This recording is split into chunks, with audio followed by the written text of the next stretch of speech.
Hello, my name is Swens, and today I'll be showing you Nade, Boombot, and double jump pack spots on Haven. As you can see, there's a list of timestamps right here and in the description, and before we start, I just want to give some quick general tips on RAZE. General tips for RAZE. When challenging close angles, peeking with Bomb Buddy can win you fights or get a murder kill. Enemies have to either shoot at RAZE and die to the bot, or shoot at the bot and die to RAZE. At further ranges, this tactic is not as effective because the enemy has time to shoot you first and then shoot your Boom Buddy. If you have an enemy trapped in a corner, something that I like to do is to throw the nade just close enough to kill the enemy while seeming far away. It's easy to run away from nades that are not covering your only escape route. Double satcheling or double jumping should only be used when surprising the enemy. For example, when the enemy can't shoot you or see you, or when you're using RAZE's ult, or when it's paired with a flash or teamwork. Good players will know that you're coming as soon as they hear the satchels detonating, and will look to shoot you out of the air. 10 seconds left. Three!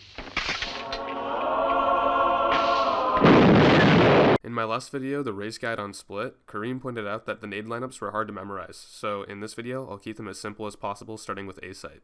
To nade people in long cubby, I aim at this roof line here and just do a running throw from backside.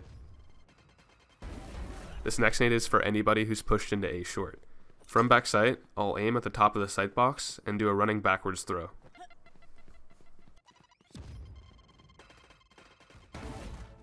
When I hear enemies pushing up A long, I like to throw this nade off this wooden beam from backside.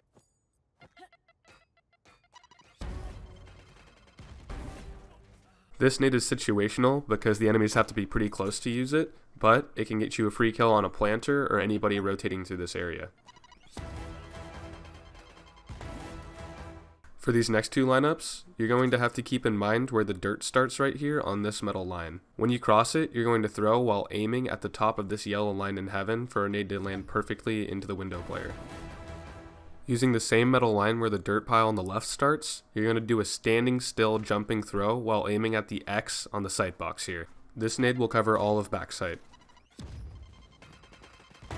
For the same nade from short, I like to aim in between these two electrical boxes here and do a neutral throw.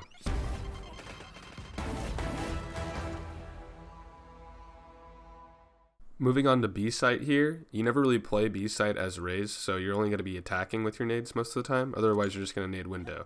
But when you're attacking, I like to throw a nade onto either close left or close right of the entrance because a lot of players will play there. It's a very powerful angle and allows for them to have a nice crossfire on you. Otherwise, if you know an enemy is backside, throwing the nade off of the non-slanted back wall is your best bet for getting a free kill.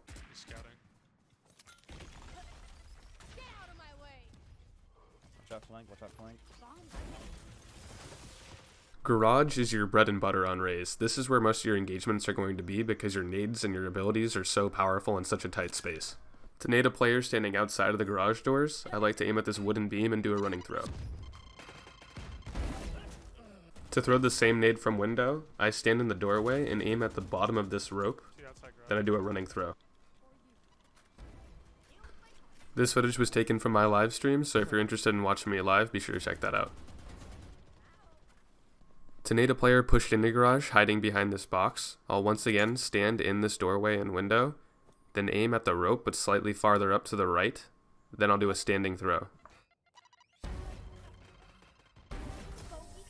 To nade a player hiding in the left corner when attacking garage, I'll aim to the top left of this bell so that I don't hit either the bell above it or the bell to the right, and I'll do a running throw.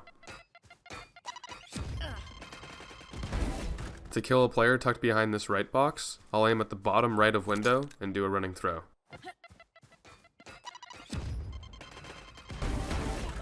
As long as you're aiming at a crack in between the double doors, the nade will actually pass through. I like to throw this nade off of spawn to kill any player hide behind the box and grass. This nade takes practice, but when you get it down, it's very powerful for taking garage. I aim at the top of the doors here with the line in it, then I do a strafing throw as soon as I can see window for a fraction of a second. When playing garage, it's your job to help out the C player when the enemies are pushing long and you have control of mid. This is a really strong nade that you can throw from back sight by aiming at the top right corner of this door and doing a running jumping throw. It lands in the choke and will kill any player trying to get through.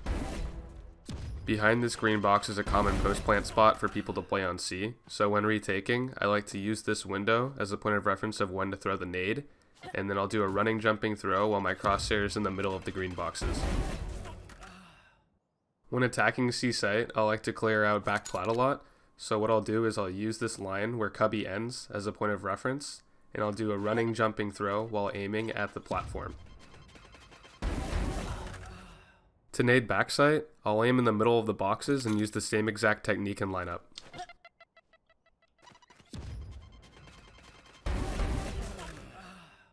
But have you ever seen a Roomba that can murder?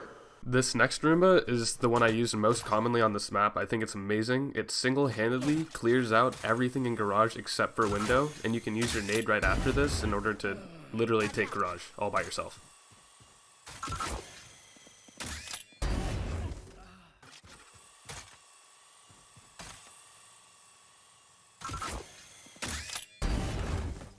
When I'm coming up A short, I like to clear the angle really close left of me and back sight with this Roomba. It works really well when your teammates are pushing up long, because a Roomba behind an enemy will force them to either turn around and let your teammate shoot them, or they die.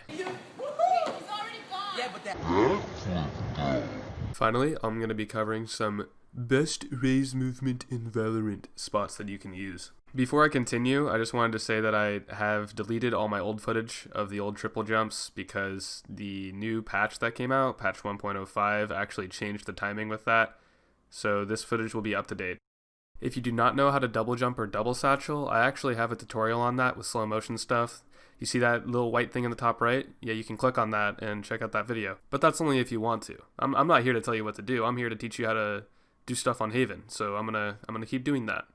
Okay. For these jumps out of window, I like to put my blast pack down on this corner and then jump almost out the window and activate my blast pack when I'm cleared above the tiny ledge. Then, as I'm coming out the window, I'll throw the second blast pack directly below me and activate it almost instantly, and I'll try to sail either into short, into long,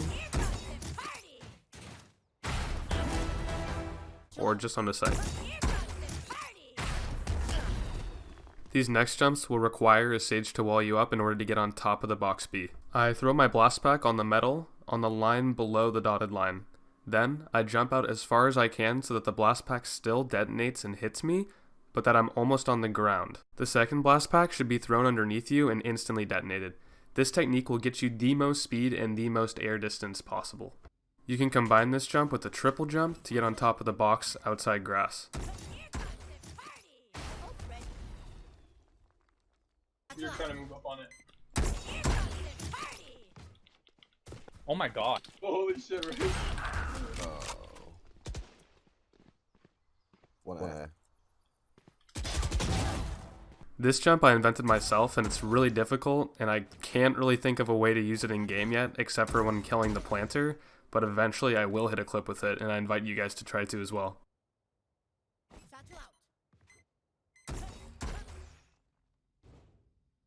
This triple jump into B still works, but it does a lot of damage to you, and I'm not sure if it's ever going to be the same. For the garage triple jump, or if you want to call it a triple jump, it's more like two different jumps and shooting the ult, but you want to do the same technique of falling down onto a blast pack, just like you would on B site, and just shoot into the corner, and it'll propel you into the window. C site retake is pretty simple. It's basically just a flat ground jump. You want to make sure that you get height though so you can land on the sight box. You can actually boost on top of the C box in this game if your teammate crouches right here and then stands up when you strafe jump on top of them. Once you're on top of this box, you're going to use the same technique of throwing a pack onto low ground. This will give you a ton of distance and it's good for spawn peeking, but otherwise if there's people playing C long, you're dead. A promise is a promise. 1,000 subscribers is a huge milestone, and I wanted to make it a beginning of something larger. I want to continue to make the best videos I can, so I don't let any of you down. Thank you to everyone who commented all the extremely motivating things that keep me going. I wouldn't be making these videos without you guys. Here's to 2,000 subscribers. I'll catch you guys later. Peace out.